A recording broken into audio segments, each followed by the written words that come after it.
Pauna Menjor amasung Wangkai Mairaba Poila Siba Sakabda Lising Mutsanipan Tarahumdoi Sajibugi Tara Marini Panba Sagol Selgi Numidang Wairamda 23rd April 1891 Pauna Brajabasi Sikhi April Kulmanga da Pauna Sibagi Pau Pangbaga Mahaki Mayani Pa Laisangbam Julona Singduna Kongjom da Satlaga Tang Kuntaruki Ayukta Brajabasigi Asibakchang ado Laururaga Laklami Taugi Masung Impal Yauba Kudong Chadraduna Arabtigi Iril Torel Mapanda Laiba Yungkaibam Hiden da Poloiki April Kulumdoi da Pauna Ture Numit Asimaktada Wangkai Mairaba Poilasu Kaksingi Manau Singda Major Sir Charles Leslie na Lusingba British ki Sipahi Kangbu Amagi Makutta Maitai Sipahi Kungaloina na Mathwai Thare Taugi Masung Kongjom Lal di Haudri Haubiyadri Maramdi Lal Soknagadaba British ki Tamu Kalam gi Makuk Thongba Brigadier General Graham di Tangkulumdoida Kongjom Yoraktri Tumu da Lairi Mafam adudagi mahak na makhong na laklaga mahak thunglaraba matungda amasung mahaki hukum phangaba matungda ta Kongjom Lal Soknagadabani April Kulumdoida Tamu Thadoklamlaga General Graham April Kulmarida Tenupal amasung Kunmangagi Ayukta Palelda Thungki mahak na hek thungbaga mahaki officer sing haibadi Captain Randall Captain Carnegie Captain Druari Lieutenant Grant Lieutenant Cox Asina Singbada Maitai Tengonda Landana Bohukum Piki Lalado Kuikide Ayuktagi Soknabana April Kulmangagi Numidang Wairamda Lalwaiki Lalado da Maitai Sing British ki Makuta Maitibo Fangki Kongjom da British Land Missingi Commander na Captain Randall ni Maitai Land Missingi Commander na Major Chongthamiani April Kulmangada Kongjom Tengol Manung da British Singa Maitai Land Missinga Hakteng Nana Thanga Yana Bunumit Asidadi Maitai gi Tengol da Suknatangi Major Chongthamia Mathanta Ngai Haure Sangai Raba Maitai gi Anga Mathau Makaidi Mangjau Nana Loini Sikrabani April Kulmangada British Singa Hakteng Nana Sungna Kibalalda Major Chongthamia Sing Magi Haksangi Mafam Ahumda Nongoina Panduna Yamna Thina Sokhi Lanmi Sani Hena Lanpamda Mathwai Thaki Kayamaram Amasu Aso Opan Nangki Lanmi gi Commander Su Sokle Kongjom Tengol Kaide Major Chongthamia Handaki Ingres ki Irang Asida Anglo-Manipur War 1891 Lan Chithadana Yauba Phamnaibani Sumnagi Yaubagi Wanati Lusingba Oina Lan Mang Thana Thana Songshinbani Pani Adubu Mahaki Maraibak Bhavanara Natraga Tal Saruba Haiba Adura Mahadele Pa Haina Bagum Mahakti Mathwaita di Manglakte Sadminaba Phamnaiba Ayamba Sihawi Akan Balan Pham Khuding da Yauruba Ngaktani Mathwai Kannanaba Honarakpagi Wafam Nate Maring Jenda Mathaunada Kanadagi Sutadabani Pani Kongjom da Aroiba Lanpham Asidagi Kulaina Thina Sokladuna Thobal Tana Handolakpada Ningi Tengol Leiramdrabani Mahak Mafam aduda Yeknabagi Makut Chanki Chongthamia Lanpham da Soklaba Tungda Lanmi Singna Sagai Saduna Sapamgi Labuk Phauduna Puthorakhi Makoi Thobal da Lairiba Maitegi Paning Yaunaba Lakpani Tawi Masung Makoina Thobal Yaubu Matamda Mi Amata Leiramdre Kongjom Tengol Kaire Haiba Pau Phangbaga Paning da Leihauba Wangkhairakpa Maipak Sana Amasung Yengkhoiba Menjor Numit Adumakki April Kulmangagi Numidangda Manipurgi Sana Konung Kangla Yauna Paning Handok Kirami Maramasidagi April Kulntarukta British na Chongthamiabu Thobaldagi Phaki Amasung Mahaki Bisar Loidriba Fauba Zelda Thamki Kongjomda Topi Khidaba Kongjom Tengol Saba Loirabada British Sangi Akan Balalgi Thorang Amasung Nongmai Top Yaurakpa Ubada Pauna Amasung Chongtha Menjar Anina Thawanda Lairiba Paningda Top Thabiraknaba Haijakhi Adubu Top Pikhide Top Piu Haibase Kongjom Chatringaidagi Hauna Hairabani Top ki Wafam Asidagi Matangda Chinthangi Wari Kongjom Prabagi Isai Yamna Laikre Chongthamia Amasung Pauna Brajabasi Animak ꯖꯥꯏ school ꯂꯥꯛꯄ ꯕꯣꯔꯥ ꯆꯥꯎꯕꯒꯤ ꯂꯥꯜ ꯌꯥꯎꯔꯨꯕꯒꯤ ꯖꯦꯜꯗꯒꯤ ꯊꯥꯗꯣꯔꯛꯄ ꯀꯨꯏꯗ꯭ꯔꯤꯕ ꯃꯔꯝꯅ ꯆꯤꯡꯅꯗꯨꯅ ꯇꯣꯞ ꯄꯤꯈꯤꯗꯕꯅꯤ ꯍꯥꯏꯅ ꯃꯁꯤꯗꯤ ꯋꯥꯔꯤꯗ ꯂꯥꯏꯔꯤꯛꯇ ꯄꯦꯅꯥꯗ ꯄꯪꯁꯛ ꯁꯛꯄ ꯍꯥꯏꯕꯗꯨꯅꯤ ꯆꯞ ꯆꯥꯕ ꯀꯛꯄ ꯌꯥꯗ꯭ꯔꯕ ꯄ꯭ꯔꯃꯥꯟ ꯐꯪꯗꯦ ꯀꯨꯝꯕꯥꯕꯗꯁꯨ ꯊꯥꯔꯝꯗꯦ ꯅꯤꯡꯁꯤꯡꯕ ꯌꯥꯏ ꯑꯩꯈꯣꯏ ꯃꯅꯤꯄꯨꯔꯒꯤꯁꯨ ꯇꯣꯞ 4 ꯂꯩ ꯑꯅꯤ ꯑꯃꯅ 7 ꯄꯥꯎꯟꯗꯔꯅꯤ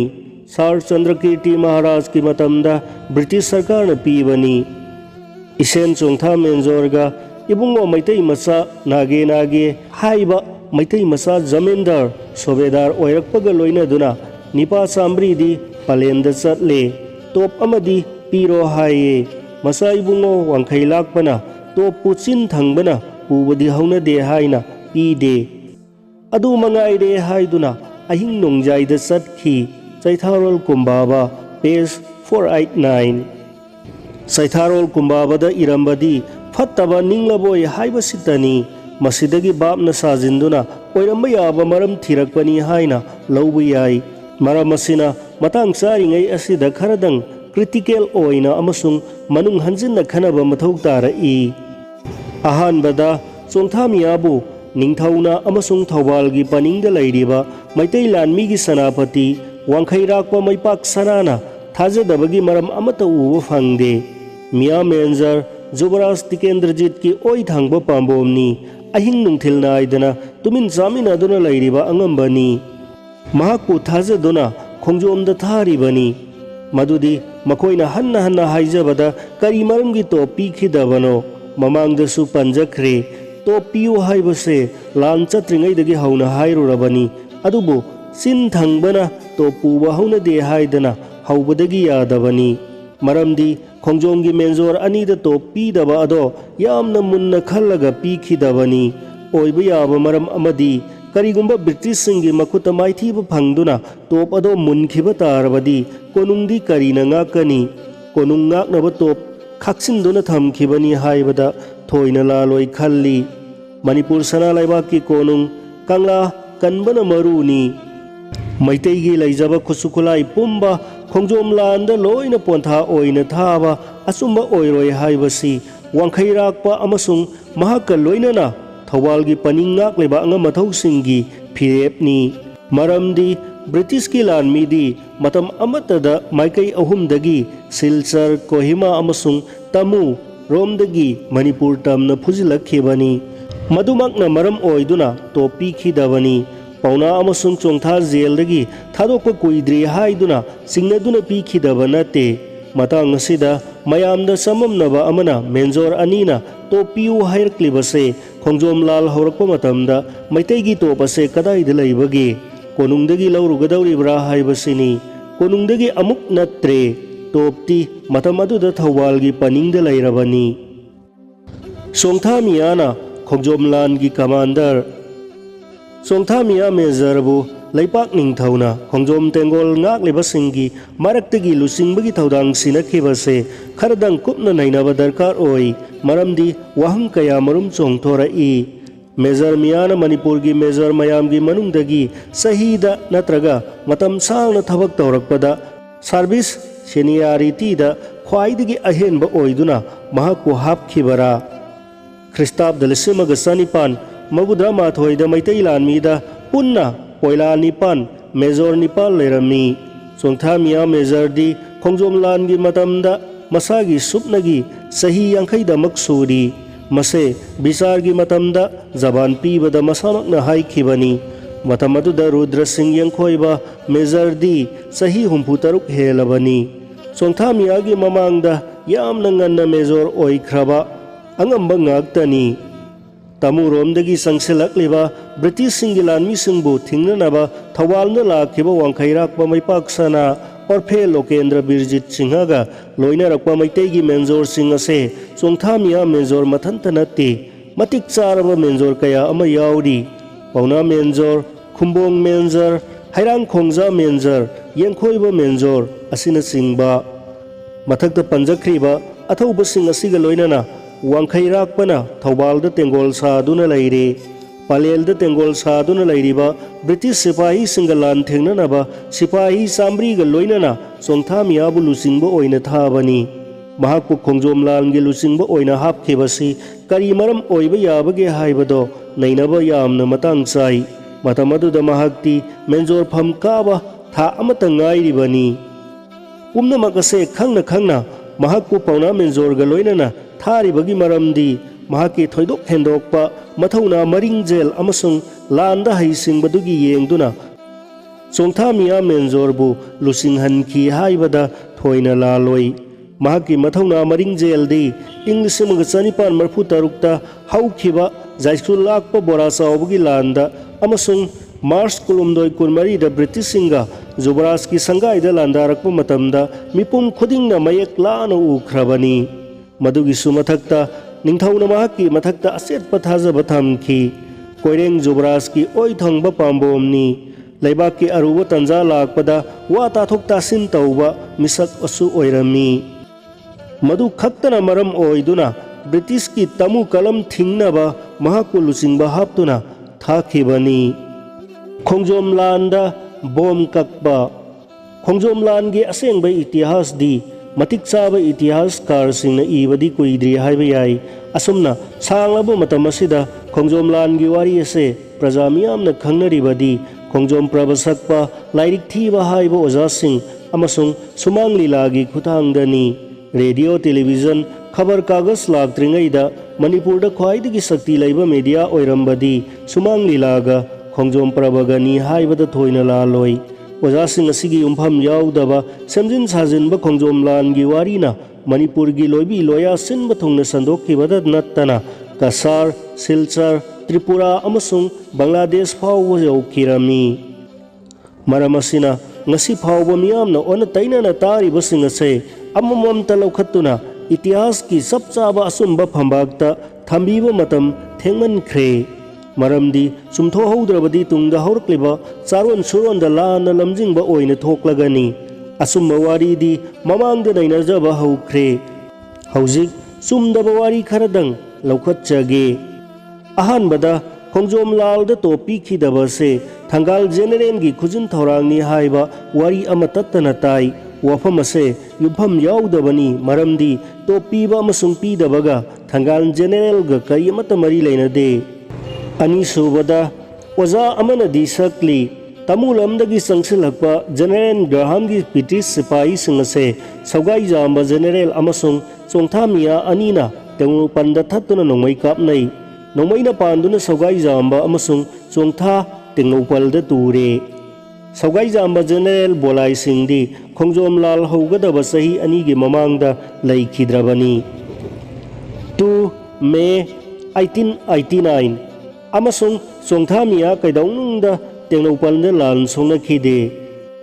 ahum subada khongjom lal haudringaida lanban manungda paunaga chongthaga tengol safamado lali chumi haina yenarakpadagi thang kanna haina halli paunana thang haiba henbanina khongphom khara laksaraktuna chongthamiya mathwai mangba taraba matamaduda singlen sanana chongchinduna khurumlaga ojabu nanai chongthagi mathwai asidang kanjage haiduna paunada haijabadagi major chongthamiya hingaubani haibana singba masidi chongthamiya amasung pauna brajabasi anigi fajakraba marida masel mabai thoknai amasung manipur itihas da amuba kalina taisinbaga pangkhakni British kilan mi singna pungkoi koi khraba amasung yeknabaga lan soknagadawriba ngaihakta ngairaba talak asida tengol ngakleba maitegi athauba ani ase ningai sangdanaraktuna thangna yanage taunai yengkhoiba menjorga thang haina hanba khongjom praba sakpa amasung drama ibasu lairi matang ase chumdabada nattana maitai haiba jati asibu mina hanthana khankhigada thawongni adubu awabadi masigi isai ase sanglaba matamdagi saktuna lakli mari subada chinglen sana haibase yamna nauriba angang amagumna oja singlei sai sakpada taba fangi chinglen sanadi khongjom langi matamda nupi naha thiduna masa manga leirabani chinglen sana phunganai sanglakpana sagol ban moirang mayum leiraktagi zulon khombi lauduna masanipa ani amasung nupi ahum poklami kana gumbo oja kharanadi chinglen sanagi mamadi zulon khombi kawi haibasu thengnare manga subada खोंजोम लाल general पौना बुर्जबासीना चोंखत्तुना ब्रिटिशना काबलकपा बोमगी मैना कई हाइना सकली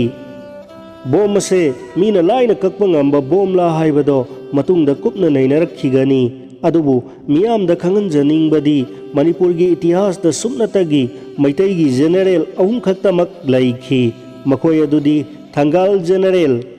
सौकाई याम्बा बोलाई Singh general अमसुंग लोंगजाम्बा बोमा Singh general नी अहुम असि नतबा मैतै अमत general ओइखिदे तरुक सुबदा ख्वाइदगी मरु ओइबो वफम अमदी major चोंथामियादी खोंजोम लानफमदगी सेनख्रबा मिसेलनी मसिदगी हेना लानबो वफम अमा अमुक लैररोय चोंथामिया खोंजोम लानदगी सेनखि हाइबगी प्रमाण लैतबो वफमनी चैथारोल कुंबाबदसु इरमदे ब्रिटिश सिंगसु हाइरमदे मसिदी ओजासिंगी मनबुदी पुरानदगी थोखिबा वारीनी मेजर मैक्सवेल न इरंबा अईबा रेकॉर्डतगी फंगबदी चोंथामियाना महाकी बिसारगी मतमदा हाइखी I commanded the Manipuri troops at खोंजोम